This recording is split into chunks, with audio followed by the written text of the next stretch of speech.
Assalamualaikum warahmatullahi wabarakatuh. Saya Nabila Azhar Hasagaf dengan NPM 073523111163 dari kelas pemrograman berorientasi objek 4F3. Pada video kali ini saya akan melaksanakan tugas UTS yang diberikan, yaitu membuat pemrograman yang dimana saya menggunakan bahasa PHP. Nah, di sini kita diminta untuk membuat kelas minimal 5, kemudian objeknya itu minimal 10, kemudian pada masing-masing kelas dan masing-masing kelas dan objek itu memiliki atribut dan function minimal 3. Kemudian dia juga diminta untuk memuat konstruktor, inheritance, polymorphism, dan enkapsulasi, yang dimana konstruktor ini merupakan fungsi khusus yang otomatis dijalankan saat sebuah objek dibuat. Kemudian inheritance ini merupakan turunan atau suatu kelas anak yang dia nanti akan bisa mewarisi atribut dan metode dari kelas induknya. Kemudian polymorphism itu adalah suatu metode yang dimana dia bisa punya bentuk yang berbeda, namun dia penggunanya itu sama gitu, tergantung penggunanya.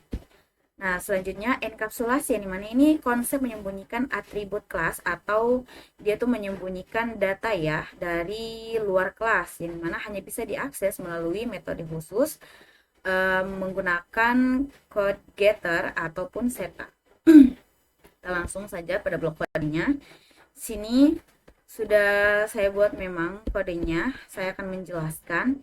Nah, yang diminta itu adalah minimal 5 kelas. Nah, saya punya di sini ada 8 kelas.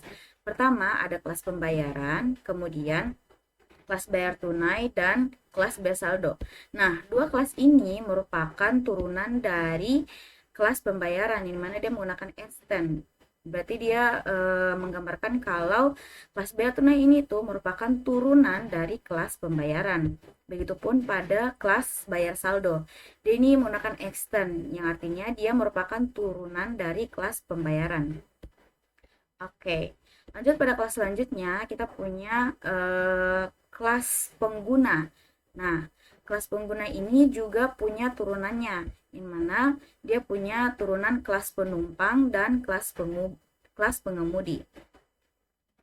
Bagaimana kita tahu kalau ini merupakan kelas turunan? Kita bisa lihat pada blok kode extend di sini.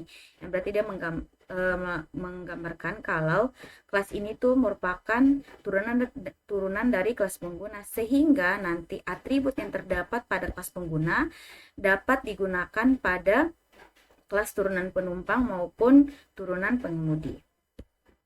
Nah, selanjutnya di sini kita punya kelas kendaraan dan kelas pesanan. Nah, berarti kita sudah punya 8 kelas ya.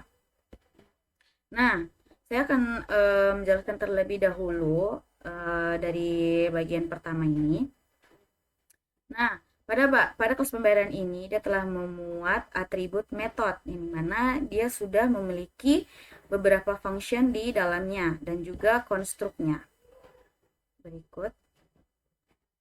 Nah, kalau ini seperti yang tadi pada keterangannya, dimana konstruk itu dia tuh fungsi yang menyatakan kalau itu tuh otomatis dijalankan pada saat sebuah objek dibuat. Nah, selanjutnya pada kelas turunannya yaitu extend. Nah, ini tuh turunan dari kelas pembayarannya. Nah, ini juga telah memuat konstruk dan juga terdapat fungsi di dalamnya. Terdapat fungsinya memang di dalamnya. Oke, selanjutnya pada kelas bayar saldo juga sama, menurunkan turunan dari kelas pembayaran, yang dimana dia juga menggunakan dia bisa menggunakan atribut dari kelas induknya. Nah, dia juga telah memuat konstruk dan juga terdapat function di dalamnya. Oke, nah pada dua turunan ini dia itu merupakan polymorphism karena pada dua kelas ini tuh kan berbeda ya, kelas bayar tunai dan bayar saldo. Namun dia tuh menggunakan metode yang sama, yaitu untuk membayar. Jadi walaupun kelasnya berbeda, tapi kurang lebih seperti tujuannya itu sama, yaitu untuk membayar, namun kelasnya saja yang berbeda. Nah, itu sudah termasuk polimerismnya. Oke, lanjut pada kelas keempat. Di sini telah memuat 3 atribut, yaitu ini sebagai kelas induk ya. Dia telah memuat atribut HP, mohon maaf, dia telah memuat atribut nama, nomor HP, dan alamat. Nah, kemudian sini telah mencakup konstruknya. Nah, kemudian terdapat function-function. Nah, di sini penggunaan public function ini untuk menggunakan get. Nah, get ini seperti yang tadi. Nah, getter yang dimana berarti pada blok tadi itu dia menggunakan enkapsulasi atau konsep menyembunyikan atribut dari kelas luar. Nah, konsep enkapsulasi itu dia terdapat pada blok kode yang ini, protect. Nah, jadi enkapsulasi itu terdapat 3, yaitu private, protected, dan public. Yang dimana kalau protect itu, mohon maaf, kalau private itu, nah seperti yang ini, nah berarti atribut pada kelas ini, atribut yang terdapat pada kelas penumpang ini hanya dapat diakses pada kelasnya sendiri, karena dia menggunakan private.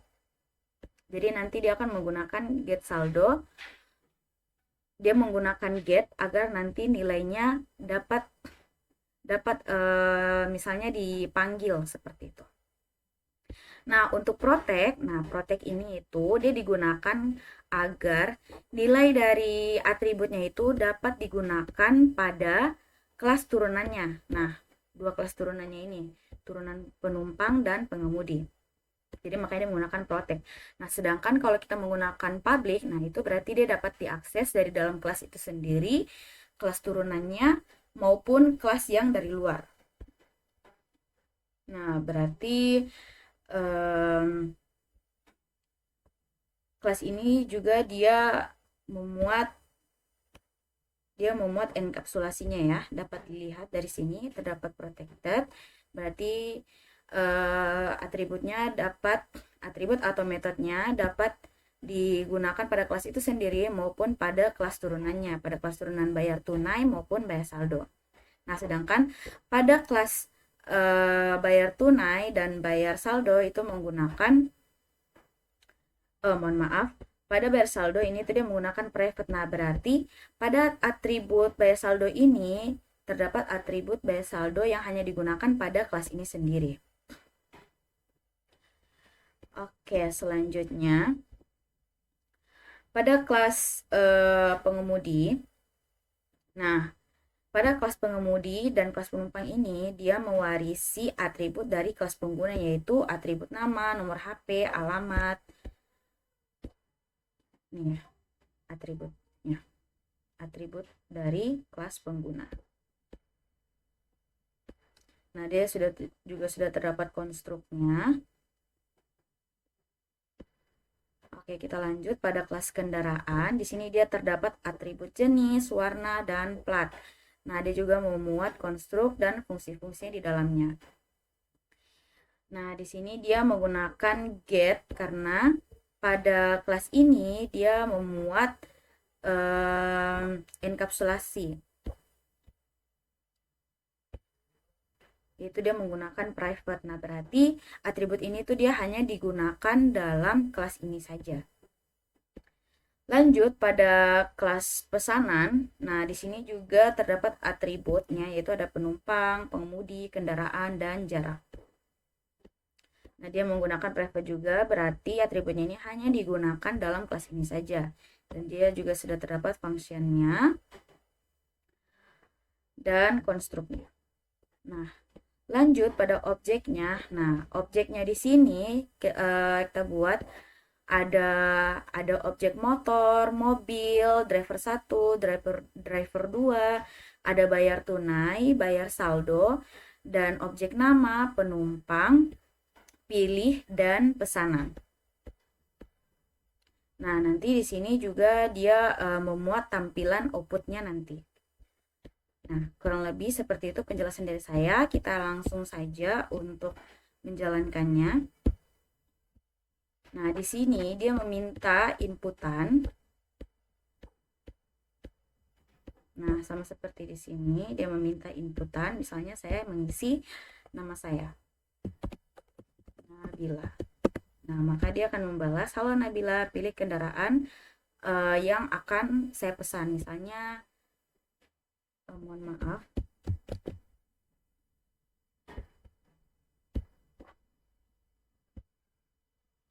Oke, kita coba running ulang.